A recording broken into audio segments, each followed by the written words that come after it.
You are listening to The Underground Subway with host David Alston, a podcast dedicated to giving you the strategies to live a free and better life. Here is David Alston. Hi, I'm David Alston, host of The Underground Subway, and I want to welcome you to this podcast that is dedicated to giving you the tools, the strategies, the things that we need to live a better life, to live a life in which we walk away saying, I am free at last. I am free at last.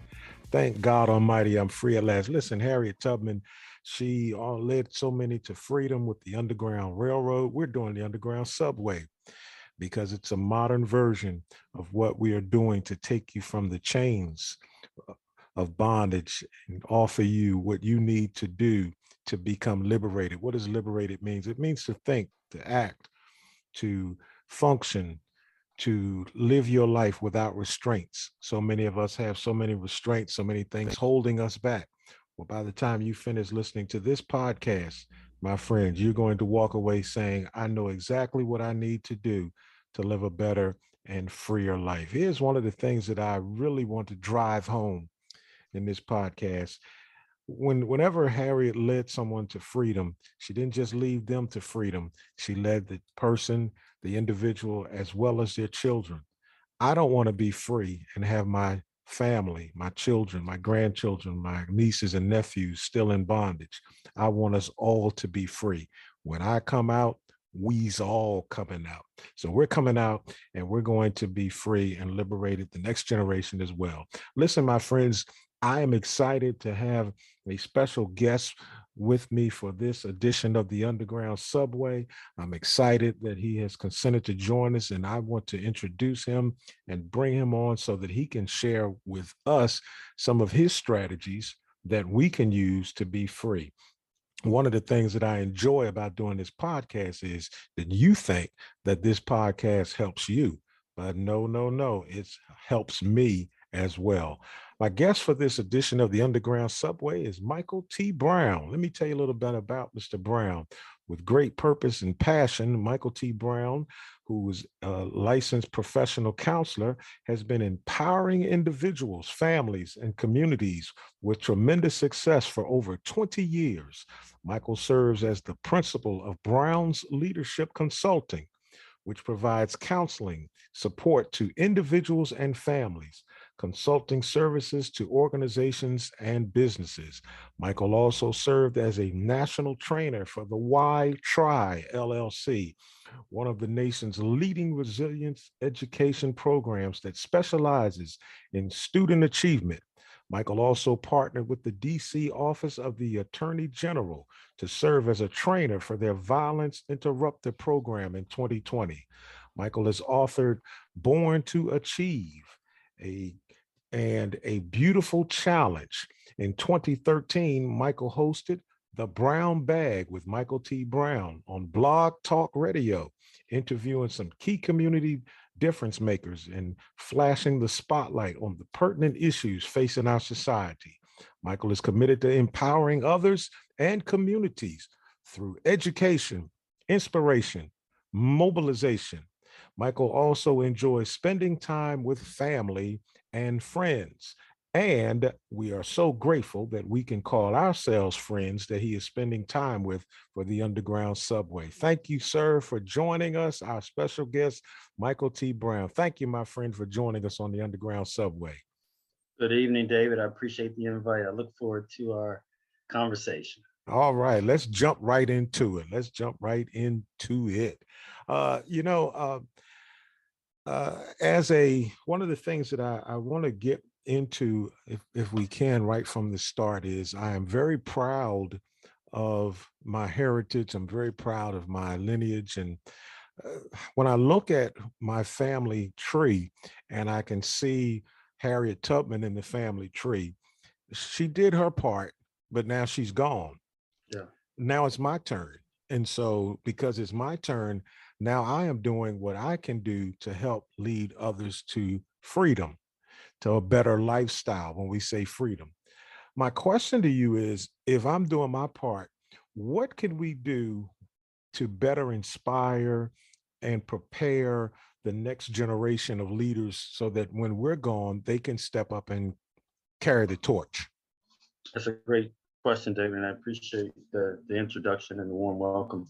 You know, the first thing that stands out to me is to um, set a positive and powerful example. I've heard it put this way, and I believe it. It's better to see a sermon than hear a sermon. Exactly. You know, and I think every day we get the opportunity to show up and deliver for those that are in our realm of influence, right? You know, family, friends, community. And I think one of the best ways to show up and deliver for others is to make sure that we're showing up for ourselves first, Okay. that we're making sure that we're in a good space. And I call them the big three: mental, physical, and spiritual health. Mm-hmm. Because it's hard, right, to serve from an empty well. So we need to make sure that our mental health is in good standing, that our physical health is in good standing. Because it's going to be hard to run that race and pass the baton if we're not in good shape to run it. That's right. Right. That's So right. we take care of ourselves, and then also spiritually, that part of ourselves uh, that we can't see. You know, the old church used to sing, and I think we still sing it, right? You know, we've come this far by faith. Right. Right. Now, Right. not everybody necessarily falls into the same faith tradition, but I think we have a spirit. The question is whether or not we feed it, whether or not we nourish it or not. So from that place of self-efficacy, from that place of um, service, to make sure that we're in good shape, now we're able to show up for others and deliver.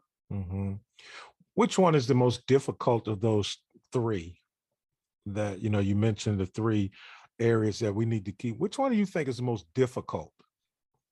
Good one. I think it really depends on the person you ask and given Okay, their that's true. lived experience. Right. But for starters, I think the first one that oftentimes I notice might go malnourished the most is the spiritual part.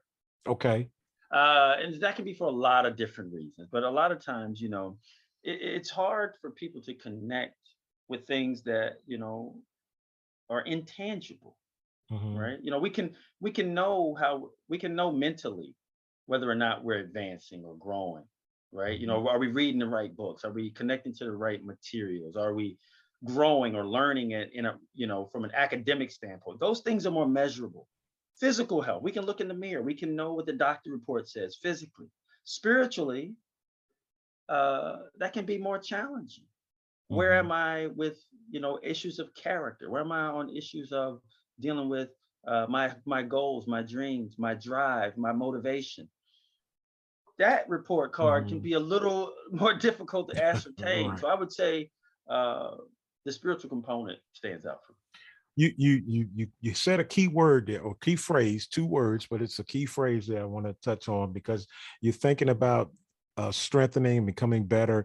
And when you mention spiritual, you automatically assume that, well, it's the job of the quote unquote, the religious world or the church, so to speak, to help strengthen. But you said a word, two words, report card. Yeah. Which means when I hear report card, I'm thinking not church, but I'm thinking the school system.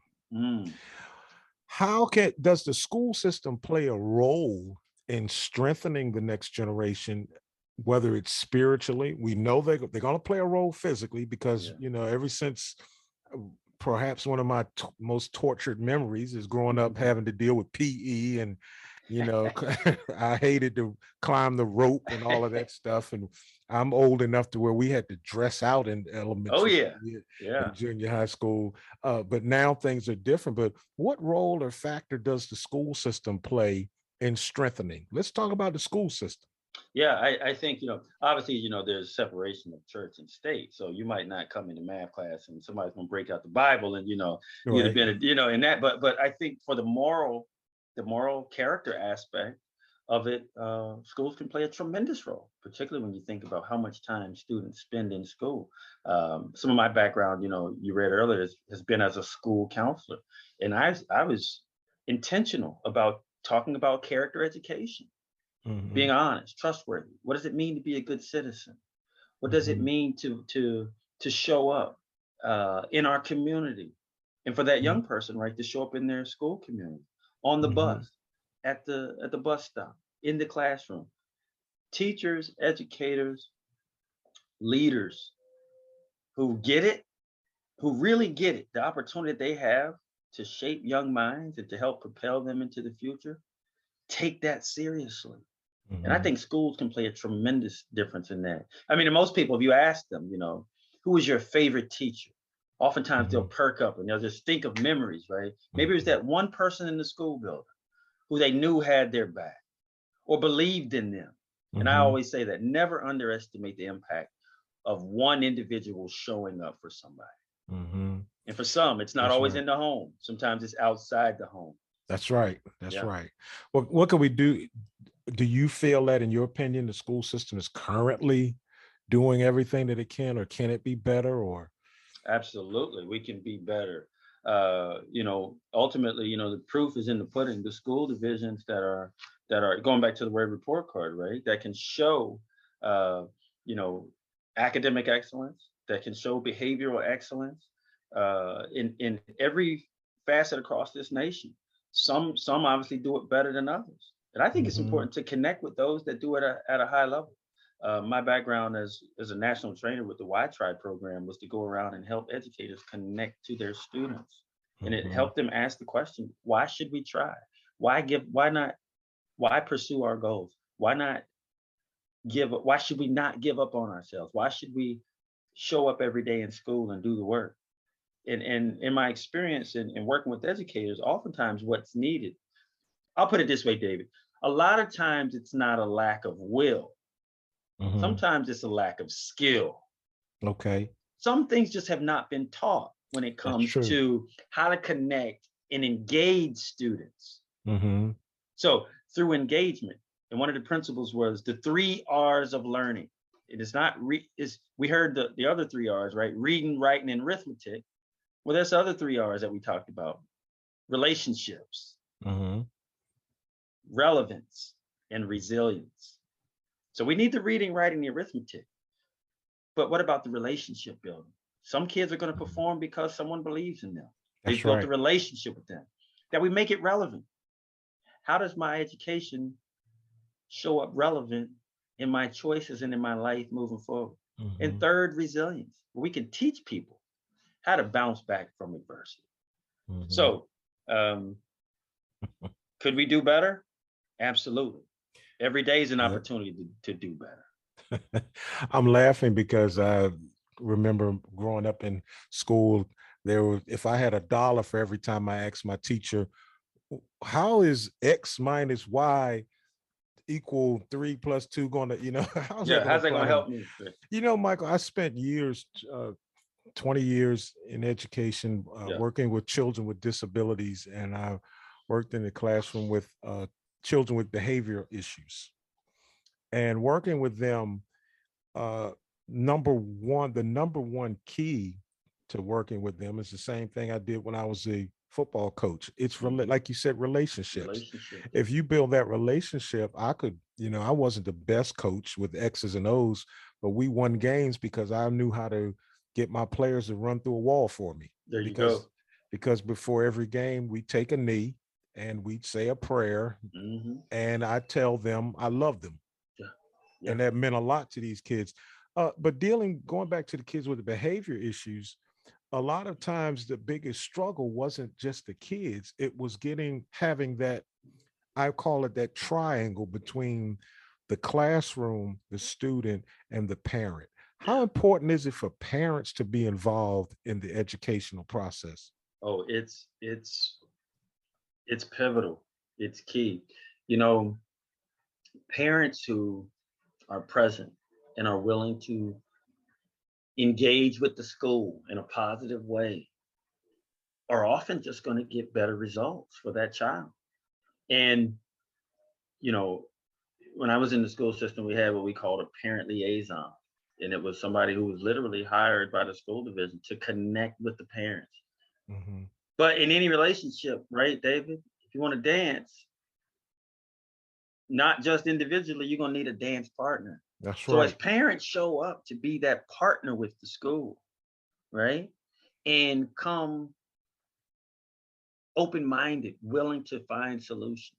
The Mhm. parent, that parent is going to be the one, right? Who's can show up and advocate for the child.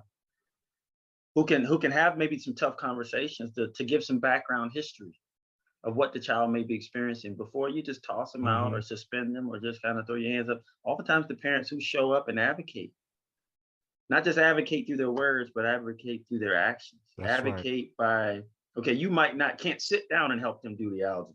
And let's face it, the way schools are now online, it's just not as much, right? I remember when my kids were in elementary school, you can more active was more when I was in school, where we had textbooks and they showed you how to do it in the textbook.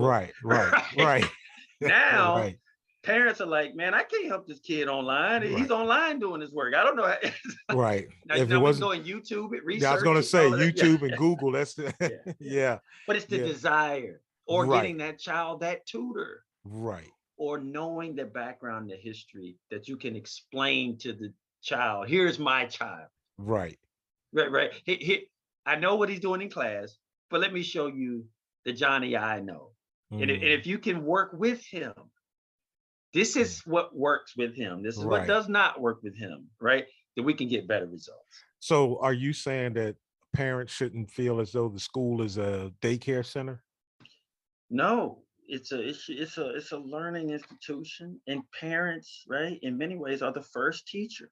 So when you hand them over to the school, still see yourself as a teacher. You just shifting your role when it comes more so to the academics.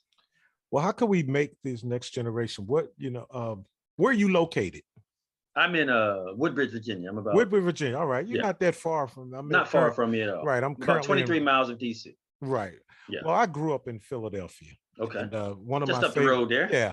One of my favorite movies was Philadelphia with Denzel Washington and Tom Hanks. I remember. And there was a scene in which Denzel had he was an attorney and he had a witness on the stand and he said, "Explain it to me like I'm a 6-year-old." So I want you to explain it to me, Michael, like I'm a 6-year-old. What makes an effective leader? I believe leadership at its core is our ability to influence people and environments. That we all can be leaders. We all are leaders personally. We have to lead ourselves to do things or to not do certain things. But ultimately, it's our ability to positively impact others. And it's not necessarily, it doesn't have to be, David, title driven. Okay. It can be towel driven. Okay. The Christian faith teaches, right, that the greatest among you shall be your servant. Right. And I think, well, I like the way Dr. King said it, everybody can be great because everybody can serve. So if you can find a place of influence, whether it's obviously right within our home, within our community, within our sphere of influence, it may or may not come with a fancy title, but we can still serve. So question. Yeah. And I guess this is an age-old question. Well, maybe not. Maybe it's a 10-second question. Maybe I'm the first one that asks it. I don't know. But are leaders born or are leaders created? I believe, I'll put it this way. I believe leaders can be developed. Okay. That, again, certain principles must be taught. So everyone can be a leader, but that doesn't mean everyone is necessarily an effective leader. Right. Okay. So you're saying that leaders can lead somebody down the wrong path. You're a leader. Exactly. Okay. Right? So are you saying that doesn't leaders mean you're very good? Are you saying that leaders are born, but the leadership skills are taught? That's right. Leaders are born, but they must be developed and taught. Just the fact of you just being born, it may make you a leader, but it might not make you a very effective one. Got you. Yeah. So how do we lead? How do we teach? And how do we build the next generation to become leaders when currently most of their focus is on the video games? Yeah. Or social media? My first thought on that is to see a need and meet it. That's leadership. See a need and meet it. You might be the person. It might not be them. It could be me, the area that's pulling at me, that's gnawing at me, the thing I see that's not right. How can I influence it? And sometimes it's not necessarily the bombastic leader who's out front, who's a great orator. Sometimes it's the behind the scenes leader. Sometimes the leader is the janitor who has the keys to get you in the right door. That's right. Sometimes the leader is the one who is willing to stand up for the underdog, who has tremendous courage, tremendous character. But you can't lead from the back. You got to get out front. So that's what I would say when it comes to our young people, right?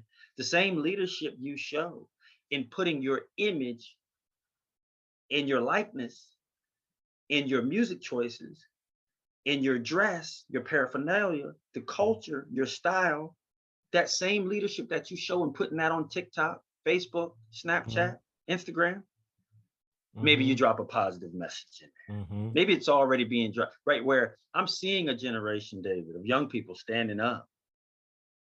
I'm a firm believer that the youth shall lead us, and that there is a generation coming who is not falling for the status quo, who just not taking our 3 little points, and that's the gospel truth to them, because they can Google you and find out if you're wrong on the spot. Right? Yeah, that's true. Back in the day in the barbershop, you may had a long debate. Now you can just pull out the phone and somebody's talking crazy and just prove them wrong right there. Yeah, that's true. We live in a more fact-driven, right? So they're using the technology to do tremendous things. I'm a big believer in the next generation. I expect great things to come. I believe in many ways our best days are still yet ahead of us. How do we let me see, in the time that we have left, how do we as a society? I remember growing up in church, and my pastor in my church was one of the big churches in Philadelphia. He was on about 12 to 19 radio stations every Sunday night. Everything shut down to hear him. Church was full of people. And then the older I got, I went back and talked to him before he passed, and he said, I was on 12 stations. I'm on 1 now. The numbers of the church, we went from a packed church to a handful. And he said the reason why, and I want to apply this to life more so just to church. He said the problem was I was anchored to the rock, but I failed to be geared to the times. Wow. Because he kept the old, quote unquote, old school mentality, and the times change. How difficult is it for us to realize that times change? Because as we are leaders of the next generation, and we're trying to pull them up, and you talk to so many people that are frustrated, these kids with these cell phones. Listen, times change. You didn't have one. Times change. That's right. How important is it if you had it? That's right. Right. Oh yeah, right. Definitely. Right. Yeah, we would have. Right. You raised some key points there, David, and I know we don't have much time yet, but just me commend you on your thoughtful questions in this platform. You're doing some tremendous things. Just keep going, man. Keep inspiring a generation. That. Platforms like this, I believe, help. Somebody's going to hear this, and I believe somebody maybe be listening right now, that they're thinking, well, I want to be that next leader. Where do I start? Where do I begin? Right. And I point back to where you mentioned your pastor in that situation. Too often, David, and I've seen this, where a part of the reason why, I love it. I think Dr. Miles Monroe said it this way: there's no success without a successor. Right. Great leaders care about a ladder to leadership. They're willing to raise up the next generation. They're investing in the youth. They're willing to pass the baton. They're willing to give opportunities. I've been blessed to have been in churches that have been given many opportunities to serve. And there's those teaching moments, those opportunities to serve, that's now helping, that contributes greatly to the work I'm doing now, right? So I would say same message, different means. So we need to stay current. Stay current. And delegate. Bring in people who are good at maybe what you're not good at. Our children. There you go. Well, look at what you're doing. You're engaging the youth too often. And I was on a podcast recently. It was called Crossing Bridges, David, and it was a father and son working together in a podcast. Okay. Too often, what happens is we draw the line in the sand generationally and say, I'm over here and you're over there. Right. We need some folks who say, no. We're on the same team. As a matter of fact, as I raise you up as a leader, that's going to grow me and strengthen me because you have something to Exactly. bring to the table. Too many Exactly. young folk are tired of watching somebody else run with it. They want the baton. We just got to show them, okay, son, okay, daughter, you're gonna get the baton. Hmm. Just make sure you're ready when we hand it to you. That's it. And That's it's it. our role to get them ready. That's right. You Yeah. know, that is so powerful. I really like that. I agree with that concept. When you all heard the podcast come on, you heard the introduction, and you heard the music playing as I came on and welcome you to the podcast. Well, originally I had music playing when I came on when the podcast started airing, but the music you heard and been hearing over the past few podcasts, I was playing an episode in the car, and my 13-year-old granddaughter, I wanted her to hear the music, and she said, "Papa, I like that song. That song, that's it. That's the song right there." That's nice. Well, for me, I'm thinking, no, that's not the song. Yeah. But like you said, if I want to engage the next generation, then why not let the next generation be part of the critique process? I love it. I love it. I love it. And what it's doing is engaging them. And because I remember hearing in church, they would say things like, the next generation is going to be the one to do it. We're raising up the next generation. Now, and it was always kind of futuristic. In 10, 15, 20 years, y'all are going Right. to lead. No, no, no, Right. no, no, no, no, no, no. They had us doing stuff then. Right. You leadership is now. Right. You could be in the 5th grade and be a leader. Right. You could be in the 12th grade and be a leader. But we have to develop these skills. We have to develop it. Yeah. Absolutely. So, well, my friend, I tell you, it's an old adage that says time flies when you're having fun.